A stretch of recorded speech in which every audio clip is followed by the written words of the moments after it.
माझ्यावर कारवाई करून दाखवावी, किरीट सोमय्यांना इम्तियाज जलील यांचं खुलं आव्हान। मुमरा की क्या बात कर रहे हैं तुम? आने वाले वक्त के अंदर हम महाराष्ट्र के अंदर हम अच्छा खासा हरे रंग को फैलाएंगे। सोमय्यांनी माझ्यावर कारवाई करून दाखवावी, किरीट सोमय्यांना इम्तियाज जलील यांचं खुलं आव्हान। मुमरा हिरवा करणार या वक्तव्याचा विपर्यास करण्यात आला, माफीनामा दिलेला नाही। माफीनाम्याची बातमी सहेर शेखनं फेटाळली।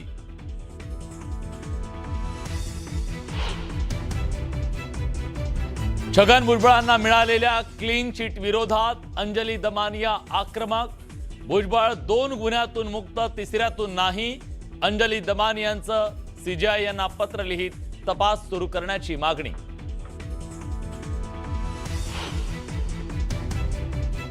बिहार भवनाचं बांधकाम थांबवण्याची ताकद कुणामध्ये नाही। बिहारचे मंत्री अशोक चौधरींनी राज ठाकरेंना डिवचलं। राज ठाकरे महाराष्ट्राचे राजा आहेत का? अशोक चौधरींचा सवाल।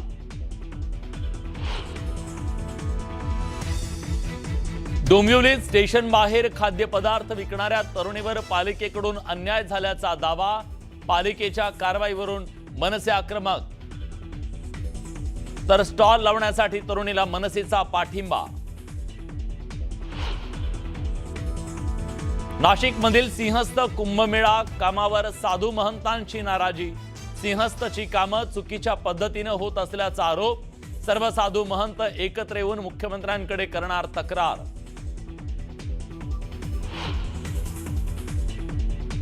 मुंबई मनपा महापौर निवडणूक फेब्रुवारीत होण्याची शक्यता। भाजप आणि शिवसेनेची गटनोंदणी न झाल्यानं निवडणूक पुढे ढकलली जाण्याची माहिती।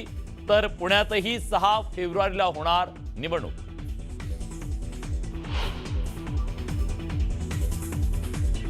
उद्धव ठाकरेंना कणकवलीत मोठा धक्का। सिंधुदुर्गात महायुतीचे 9 उमेदवार बिनविरोध।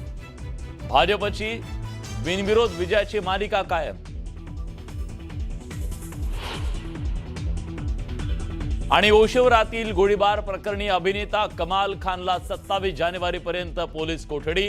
पिस्तूल तपासण्यासाठी गोळीबार केल्याचा कमाल खानचा कमाल दावा।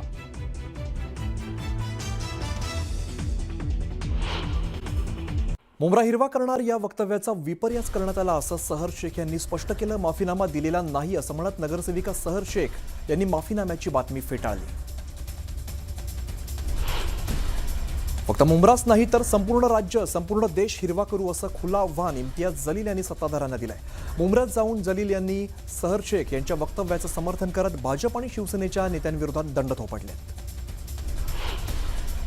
एमएमचे नेते इम्तियाज जलील यांनी मुंब्र्यात जाऊन नगरसेविका सहर शेख यांची भेट घेतली। सहर यांच्या मुंब्रा हिरवा करणार या वक्तव्यावरून वाद झालेला होता। दरम्यान जलील यांनी भगवा मफलर गळ्यात घालून नगरसेविका सहर शेख यांची भेट घेतली। कोल्हापुरात ठाकरेंच्या शिवसेनेकडून बॅनरबाजी करण्यात आली आहे। बॅनरच्या माध्यमातून शिंदेंच्या शिवसेनेला डिवचण्यात आलेला आहे। कोल्हापुरातल्या मिरज कर्तिकटी चौकात बॅनर लावण्यात आले।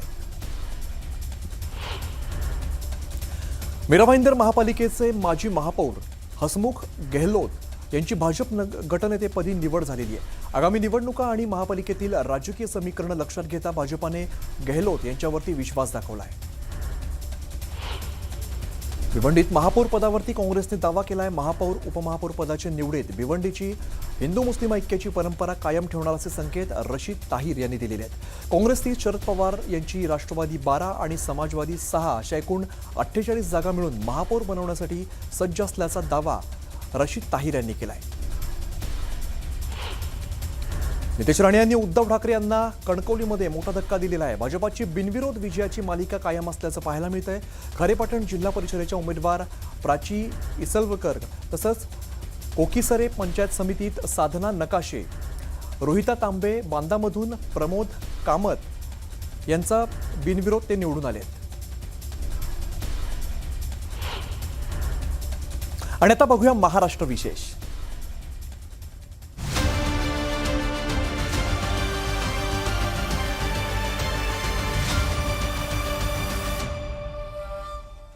महाराष्ट्र विशेषमध्ये सगळ्यांचं स्वागत। नमस्कार, मी अमित गदरे। महाराष्ट्रातल्या तुमच्यासाठी उपयोगी योजना आणि महत्त्वाच्या घडामोडींचा आढावा घेऊया। महाराष्ट्र हे देशात येणाऱ्या गुंतवणुकीचं गेटवे ऑफ इंडिया असून राज्यावरती जागतिक उद्योग विश्वाचा विश्वास सातत्याने वाढत असल्याचं मुख्यमंत्री फडणवीस यांनी दावोस इकडे स्पष्ट केलं. वर्ल्ड इकॉनॉमिक फोरम दरम्यान महाराष्ट्र पॅव्हेलियनमध्ये माध्यमांशी संवाद साधताना फडणवीसांनी सांगितलं की महाराष्ट्र जे वचन देतो ते पूर्ण करतो, त्यामुळेच गुंतवणूकदारांचा विश्वास मजबूत झालाय. गेल्या वर्षी देशातील 39% थेट परकीय गुंतवणूक महाराष्ट्रात आली आणि सामंजस्य करारांचे 75 ते 80% प्रत्यक्ष गुंतवणुकीत रूपांतर झालेलं आहे. राज्याची अर्थव्यवस्था 2030 पर्यंत $1 ट्रिलियन बनण्याचंही उद्दिष्ट असल्याचं मुख्यमंत्र्यांनी सांगितलं. देशातील स्टार्टअप्स अवघ्या 3 ते 4 वर्षात युनिकॉर्न होत असल्याने AI आणि डेटा क्षेत्रामध्ये महाराष्ट्र आघाडी घेऊ शकतो. महाराष्ट्रात देशातील 60% डेटा सेंटर क्षमता असून महाराष्ट्र आता भारताची डेटा सेंटर कॅपिटल बनल्याचंही मुख्यमंत्री फडणवीस म्हणाले. वर्ल्ड इकॉनॉमिक फोरमच्या दावोस परिषदेत महाराष्ट्राने गुंतवणुकीचा नवा विक्रम केलाय. पहिल्याच दिवशी तब्बल 14,50,000 कोटी रुपयांचे सामंजस्य करार झालेले असून यातून राज्यामध्ये सुमारे 15 लाख रोजगाराच्या संधी निर्माण होणार आहेत. मुख्यमंत्री देवेंद्र फडणवीस आणि उद्योग मंत्री डॉक्टर उदय सामंत यांच्या उपस्थितीत विविध क्षेत्रातील उद्योगांशी करार झालेले आहेत. हरित ऊर्जा, IT, data centre, steel, EV, logistic आणि पायाभूत सुविधा क्षेत्रात ही गुंतवणूक होणार आहे. ही गुंतवणूक मुंबईसह राज्याच्या रत्नागिरी, पालघर, गडचिरोली, अहिल्यानगर या भागात सुद्धा पोहोचणार आहे. त्यामुळे महाराष्ट्र राज्य देशात उद्योग आणि गुंतवणुकीचं गेटवे ऑफ इंडिया असल्याचं फडणवीसांचं विधान खरं ठरलंय. महाराष्ट्राने आशियातील सर्वात मोठा विकेंद्रित सौर ऊर्जा कार्यक्रम राबवत नवी यशोगाथा रचलेली आहे. वर्षाखेरीपर्यंत सौर ऊर्जेच्या माध्यमातून 16 गिगावॅट वीज उपलब्ध होणार असल्याची घोषणा मुख्यमंत्री देवेंद्र फडणवीस यांनी दावोस इकडे केली. वर्ल्ड इकॉनॉमिक फोरम दरम्यान scaling solar energy where it matter या सत्रामध्ये त्यांनी ही माहिती दिली. रूफटॉप सोलर, सौर पंप, बॅटरी आणि पंप स्टोरेजमुळे वीज खर्चात मोठी बचत आणि कार्बन उत्सर्जनात लक्षणीय घट झाल्याचं मुख्यमंत्री म्हणाले. कृषी फीडर्स सौर ऊर्जेवरती आणल्यामुळे शेतकऱ्यांसाठी वीज खर्च 8 रुपयांवरून 3 रुपयांपेक्षा कमी झालेला आहे. 2032 पर्यंत 45 गिगावॅट वीज निर्मितीचं उद्दिष्ट असून त्यातील 70% सौर ऊर्जा असेल असा विश्वास मुख्यमंत्र्यांनी व्यक्त केला. पुढची बातमी बघूया.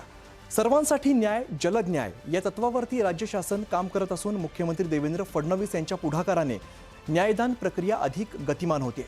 नवीन फौजदारी कायद्याअंतर्गत जलद न्यायाला प्राधान्य देत न्याय हक्क वैज्ञानिक प्रयोगशाळेतील प्रलंबित प्रकरणांचा वेगाने निपटारा करण्यात येतोय.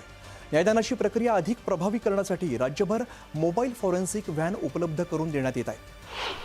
मुख्यमंत्री देवेंद्र फडणवीस यांच्या अध्यक्षतेखाली झालेल्या मंत्रिमंडळ बैठकीत राज्यासाठी महत्त्वाचे अनेक निर्णय घेण्यात आलेले आहेत. यवतमाळमधील बेंबळा नदी प्रकल्पामुळे 58,768 हेक्टर क्षेत्र सिंचनाखाली येणार असून अमरावतीतील धामकचं पुनर्वसन होणार आहे. राज्यातील तरुणांना रोजगाराच्या संधी मिळाव्यात यासाठी महिमा संस्थेची स्थापना केली जाणार आहे. वाहनधारकांसाठी अटल सेतूवरील पथकर सवलत आणखीन 1 वर्षासाठी वाढवण्यात आलेली आहे. अण्णासाहेब पाटील महामंडळाच्या मुख्यालयासाठी पनवेल या ठिकाणी भूखंड देण्यासाठी मंजुरी देण्यात आली आहे.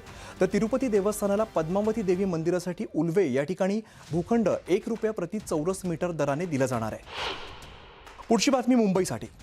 मुंबई शहर आणि उपनगरातील पोलीस अधिकारी आणि कर्मचाऱ्यांसाठी सुमारे 40 ते 45 हजार शासकीय निवासस्थानं उपलब्ध करून देण्यासाठी मुंबई पोलीस हाऊसिंग टाउनशिप प्रकल्पाला मंत्रिमंडळ बैठकीत मंजुरी देण्यात आली. मुख्यमंत्री देवेंद्र फडणवीस यांच्या अध्यक्षतेखाली झालेल्या बैठकीत हा निर्णय घेण्यात आला आहे. हा प्रकल्प सार्वजनिक बांधकाम विभागामार्फत राज्य पायाभूत सुविधा महामंडळाच्या माध्यमातून राबवला जाणार आहे. या प्रकल्पामुळे पोलीस कर्मचाऱ्यांना कार्यालयाजवळ सुसज्ज निवासस्थानं मिळून त्यांची कार्यक्षमता आणि तत्परता वाढून ते अधिक कार्यक्षमपणे आपली जबाबदारी पार पाडू शकतील. आता बातमी कृषी क्षेत्रातून. बारामतीत ॲग्रिकल्चरल डेव्हलपमेंट ट्रस्टच्या माध्यमातून देशातील सर्वात मोठ्या प्रात्यक्षिकांवरती आधारित कृषिक 2026 कृषी प्रदर्शनाचं भव्य उद्घाटन करण्यात आलं. उपमुख्यमंत्री अजित पवार, मंत्री दत्तात्रय भरणे, ज्येष्ठ नेते शरद पवार आणि महात्मा फुले कृषी विद्यापीठाचे कुलगुरू काशीनाथ खर्चे यांच्या हस्ते उद्घाटन करण्यात आलं. या प्रदर्शनात शेती क्षेत्रातील अत्याधुनिक तंत्रज्ञानावरती विशेष भर देण्यात आलेला आहे.